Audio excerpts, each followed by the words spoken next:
Welcome or welcome back to my channel. For those who don't know me, I'm Money, and this is Conversations in the Chair, a space where I share different topics about things I'm going through, things I've gone through, and things I've grown through. A digital journal, so to speak, all in the hopes to encourage and inspire you.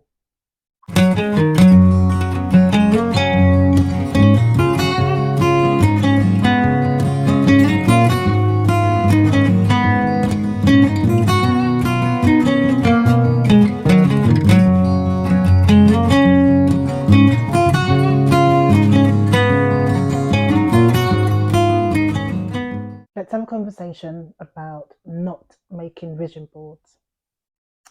So let's go back a bit. It's normal to make vision boards.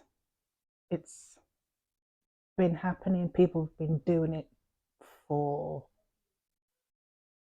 eons. I myself have been making them for a very long time. And last year, like previous years, on and off, I made a vision board. And which is normal. Usually around the end of the previous year, the start of the new year, there's a lot of conversations online, on YouTube, about making your vision board or a digital vision board or vision board parties and this, that, the other. And so, yeah, it's all normal. I've done it, like I said. So I made my board, like all of us have done, early last year. And it was coming off 2022, which in my mind, I thought was a slightly different, slightly better year for me. So with that kind of warmth, I won't say fire, but warmth in my belly, I was like, 2023 is going to be great. I'm going to build on everything that I had tried so hard to accomplish in 2022. And yes, some things I did accomplish in 2022. Let's just set that record straight. So I'd sat and I had gone through magazines and I'd gone through Pinterest and I'd found my images and I had downloaded them and I'd cut out the ones I'd found in magazines, etc. And, a lot of thought had gone into my vision board. So much so that I had so many images, I had enough to make 2 boards. Fine, I thought. So I made the boards and I placed them in my bedroom. One was above my bed and one was next to my dressing table. So I figured, regardless of where I'm standing in my room, I'm going to see it. And, off I went with 2023 with a little bit of a pep in my step because I was like, I'd worked hard 2022. There was some things that, I had accomplished and I was feeling good about it and I was happy and, felt good about myself. Okay. So February rolls round, March rolls round, and I'm like doing everything I can to make the plan work. You got to put some skin in the game and, work the vision because, there's no point just writing the vision. You've got to put some effort behind it. And I was doing that. I've never been the kind of person to just, sit back and wait for things to happen. I'm not built that way. I'm not stacked. I'm not wired that way. I've always been a doer. I've always been look, I naturally roll my sleeves up to get on with things. And no matter what I did, or how I tried or how much effort, sweat, tears, skin I invested in the game, nothing was working. Like nothing was happening.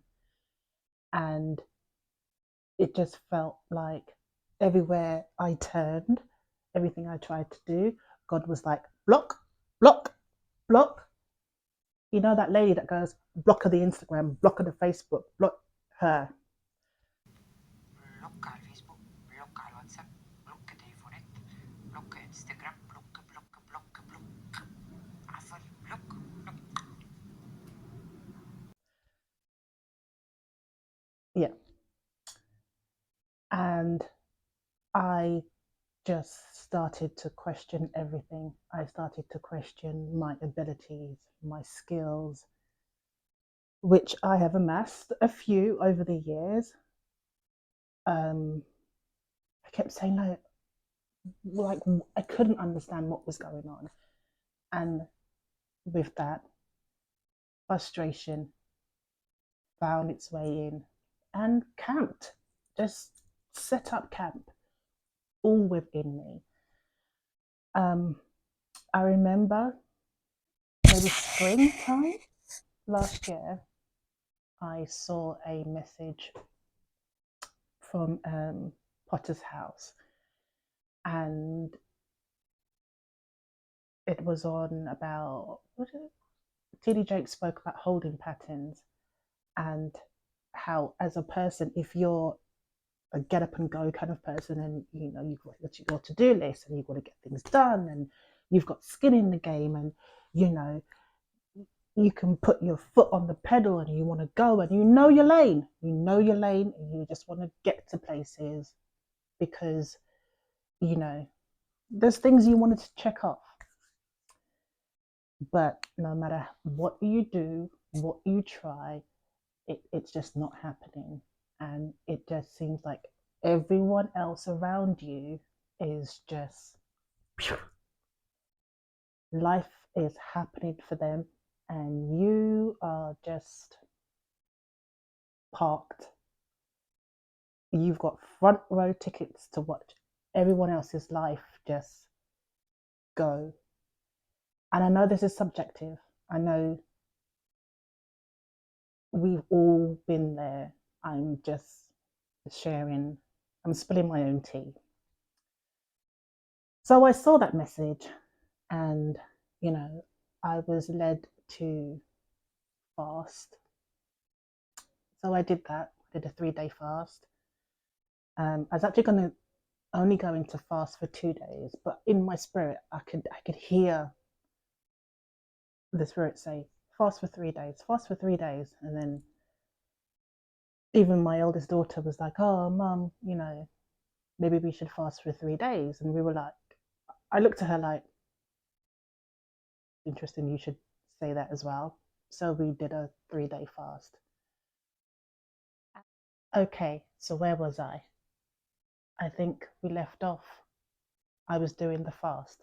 So we did the 3 day fast and felt good, felt better. I just continued on my way, so to speak. And it got to around June, July, and nothing had changed. There was no sudden change, there was no incremental change. Nothing was changing. In fact, it was the opposite. And because I am a visual creative person, having my vision board up in 2 places in my room where I am constantly seeing it, because people always say, you know, make sure you have it where you can see all the time, whether it's on your phone or in the kitchen or the hallway or your bedroom, like whatever. I was seeing mine all the time, and it began to irk me. Something terrible It was a constant reminder of all the things that wasn't happening, all the things I wasn't achieving, all the things that was not so much out of my reach, but it was just like, nope. Oh, you thought about this? Nope. Oh, you thought you could do? Nope. Um, Projects that I thought was due to start at the start of last year, and I'd be calling the individuals, you know who you are, and they were airing me. It was just like I was being ghosted, and I couldn't bear to have that vision board up anymore. I couldn't. I couldn't. It got to a point where I used to, when I woke up in the morning, I would avert my eyes. When I walked into my room, I would avert my eyes. And I, it was torture, and I couldn't do it to myself anymore. So I took it down. And I took it down around June, July.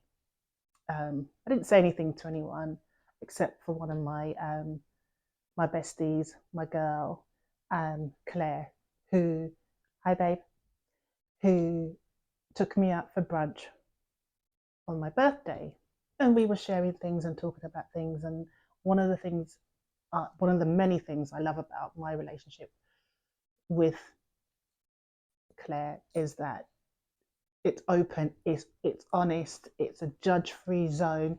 Okay, sometimes there's a little bit of judging, but in love. And I told her I had taken down my vision board, and she was like, "Babe, why? Why have you taken it down? No, no, no. You've accomplished so much in your life." And she was like, reeling off a laundry list of all the things that I have done. True, but she was adamant that I should put it back up. And what was interesting, she said to me, "Oh, you taking it down, you're telling the universe that you don't want these things. You're telling the universe that, you know, you're giving up." And, at the end of our time together, she was like, "Make sure you put that board back up." And I was like, mm-hmm, babe, I didn't put the board back up because I had to accept that I was, in fact, in a holding pattern. That was the season of my life. That was last year. I'm hoping it was only last year. I was, in fact, in a holding pattern. So, that being said, that is one of the main reasons I chose not to make a vision board for 2024. Because I'm so visual, I cannot look at what may not happen. And it's so out of my control that, I can't do it to myself anymore. So instead, at the end of the year, very thoughtfully and with the disappointment, it is what it is, the disappointment and the frustration and the tears and the anger and wondering like what the hell was going on with my life. Like, does God hear me? Is he there? Am I on mute? Is this mic on? When my prayers only hitting the bedroom ceiling, I made a decision to just make a list for 2024. And I just called it a wish list. In brackets, I put a prayer list. And I know that some people make prayer boards instead of vision boards. I personally have chosen to make a list. And it's things that I want to, and I'm going to, and have already started working on for this new year. Still prayerfully, as much as I can. I will get into that in another video. But that's my thought, that's my reasoning for why I chose not to make a vision board for this year, because having that visual reminder of when life goes left, and it just feels like God said, psych. No, I couldn't do that to myself again this year. So I sat and I made a list. I think there's maybe 10 things on there, I think. And I have to be honest, when I finished making the list, there was just this little bubble of excitement, just a little bit of excitement. And I'm trying to nurture that. And push forward, mindful of how I felt last year, and very cautious in how I move this year, but also in a intentional way. I have to look after my mind and my soul, and last year it took a hit. So that is why I chose not to make a vision board for 2024, but in fact, make a list. Tell me below. Have you made a board for this year? Did you make a board last year? Did you accomplish everything? Did you feel like you were blocked? Were you also in a holding pattern? Did you realize you were in a holding pattern? So many questions, but let's have a conversation. Thank you so much for watching, and I'll see you again soon in the next one.